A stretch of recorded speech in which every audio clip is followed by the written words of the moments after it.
Lição 292. Bismillahirrahmanirrahim. Alhamdulillahi Rabbil Alamin. Wassalatu wassalamu ala al-mab'uth rahmatan lil alamin. Nabiyyina Muhammad wa ala alihi wa ashabihi ajma'in. Azka salatan wa atammu taslim. Wa ba'd. عن أبي هريرة رضي الله عنه عن النبي صلى الله عليه وسلم قال: القاتل لا يرث. رواه الترمذي. والعمل على هذا عند أهل العلم أن القاتل لا يرث كان القتل عمدا أو خطأ، وقال بعضهم إذا كان القتل خطأ فإنه يرث، وهو قول مالك. Estimados irmãos e irmãs, Assalamu alaikum wa rahmatullahi wa barakatuh. Na lição de hoje vamos dar continuidade a aspectos que nós abordamos na lição passada, que é relacionado à herança.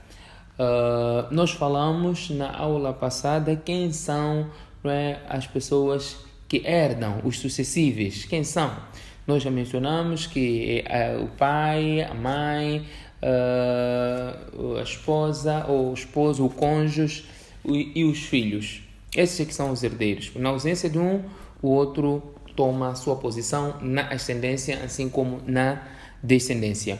Nós falamos no hadith de ontem que duas meninas que o pai havia falecido na batalha de Uhud, o tio havia se apoderado de toda a riqueza, que a esposa deste falecido informou o profeta sallallahu alaihi wasallam. Depois o profeta sallallahu alaihi wasallam, após a revelação do Corão relacionado ao incidente, o profeta diz que elas tinham que ter uma porção, a esposa tinha que ter outra porção e o remanescente poderia ficar com o tio, tendo em conta que no Jahiliya, se a pessoa morresse e não deixasse filho, o tio ou o irmão do pai se apoderava da riqueza toda deixada.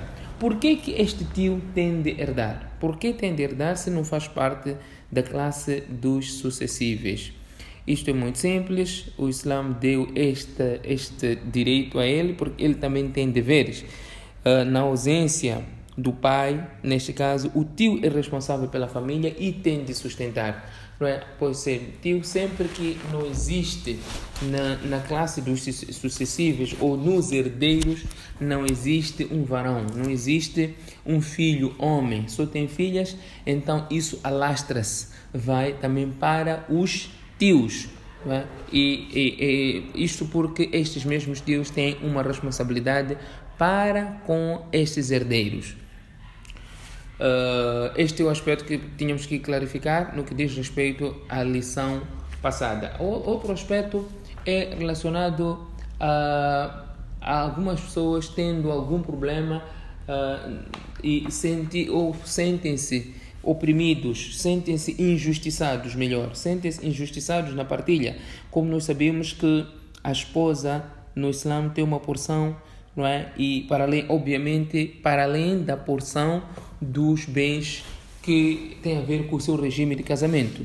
Se casaram, mesmo o acordo que fizeram no contrato de casamento, que nós vamos começar a fazer a vida juntos e tudo que nós adquirimos é nosso, por igual. Portanto, no momento da herança, ela deverá separar a parte que é dela e depois ainda herda aquilo que tem por direito.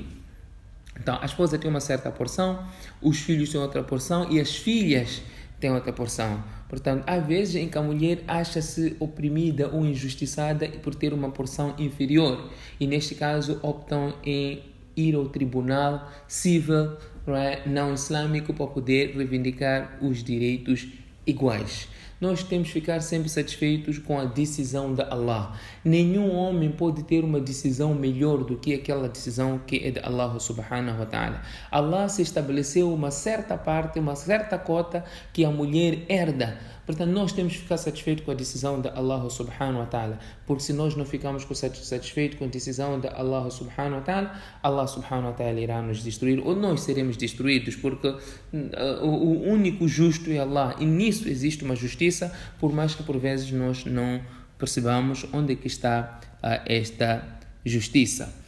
Outro aspecto ainda nessa questão de herança, há vezes em que um homem que tenha casado com uma esposa, um casamento civil, depois tem nikah, enquanto que outro casamento com outra esposa simplesmente fez o nikah. Esta mulher que fez o casamento civil, por vezes, ela tem a tendência de querer se apoderar tudo e privar aquela mulher que fez o casamento nikah. Esta mulher seria injusta se assim procedesse, porque se aquela que fez casamento com este falecido fez o casamento nikah, também tem direito de herdar. Portanto, se a mulher que fez o casamento civil com o marido quiser apoderar-se de tudo para privar aquela, esta também terá que responder perante Allah subhanahu wa ta'ala porque privou alguém da sua herança. Muitas vezes nós vemos pessoas bem posicionadas, pessoas que têm muita riqueza e morrem e deixam os filhos. E esses mesmos filhos também estão bem posicionados, são ricos também, e aqueles que estão na posse daquela riqueza deixada simplesmente dão continuidade com o patrimônio, nem sequer distribuem. Isto é errado. Todo o patrimônio deixado pelo falecido deve ser partilhado, deve ser distribuído em conformidade àquilo que Allah subhanahu wa ta'ala mencionou no Coran, e não se pode de jeito algum alegar, não, ele não precisa, então nós não vamos dar. Não se pode fazer isso porque isto é uma porção nasiba mafruda, é uma porção estabelecida por Allah subhanahu wa ta'ala, e independentemente de se for rico ou pobre, esta pessoa tem direito. Tem direito também aquele filho que foi desobediente ao pai. Neste caso o pai faleceu. Nós vamos matar os homens sempre, né? Sempre quem está a falecer aqui são os homens, que normalmente o que acontece constantemente. Portanto, preferimos não matar as mulheres. O pai morre, deixou um filho, por exemplo, dentre vários filhos, um deles era desobediente. Então o pai diz: eu não quero que este filho herda de mim, ou se apodere dos meus bens após a minha morte, porque ele foi desobediente.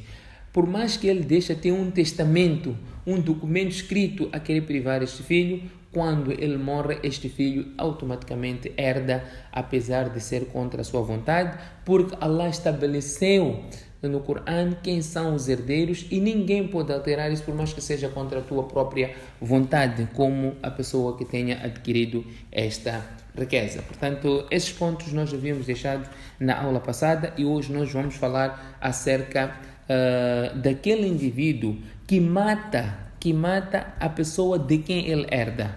Matou, por exemplo, o filho matou o seu pai com o intuito de se apoderar dos bens que o pai tem. Este filho que tira a vida do seu pai, então ele não herda do seu pai. O profeta sallallahu alaihi wasallam diz, conforme o hadith de Abu Huraira, al-qatilu la yarith.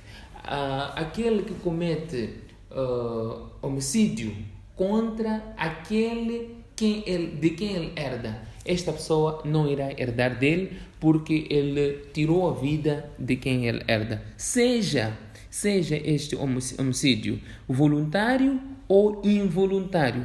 Esta é a posição da maioria dos sábios. Se ele tirou a vida de quem ele herda de forma voluntária ou de forma involuntária, portanto, este indivíduo, este que cometeu este homicídio, não irá herdar daquele quem ele tirou a vida. Imam Malik e alguns outros sábios dizem que mostram aqui uma diferença. Se ele tirou a vida de quem ele herda de forma involuntária, não é? Então ele herda.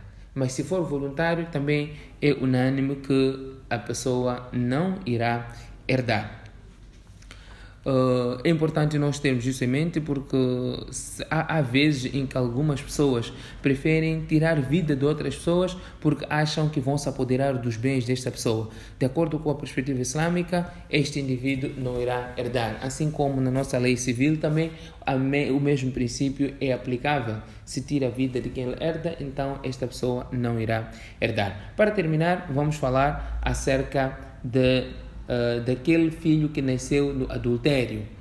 O profeta sallallahu alaihi wasallam disse que ayyuma rajulun ahara bi hurra aw amah falwaladu waladu zina. Aquele indivíduo que cometeu adultério com uma mulher livre ou com uma escrava, então o filho será filho de adultério, filho de zina. La yarithu wa la yurath. O pai, esta criança não herdará do seu pai, nem o pai irá herdar desta criança. Portanto, o Imam Tirmidhi menciona: "والعمل على هذا عند أهل العلم أن ولد الزنا لا يرث من أبيه", que o filho de adultério não herda do seu pai, herda somente da sua mãe. Aqui é uma consequência grave, e todo aquele que quiser fazer um filho, tome em consideração que o filho não pode ser filho de adultério, porque este é um princípio islâmico. O filho de adultério, esta é uma das formas também de sensibilizar as pessoas a não darem este tipo de passo, porque as consequências também são graves. Que Allah subhanahu wa ta'ala dê a todos nós a oportunidade de pormos em prática estes ensinamentos do profeta Muhammad sallallahu alaihi wasallam. Subhanakallahumma bihamdik, nashhadu an la ilaha illa anta, nastaghfiruka wa natubu ilaik.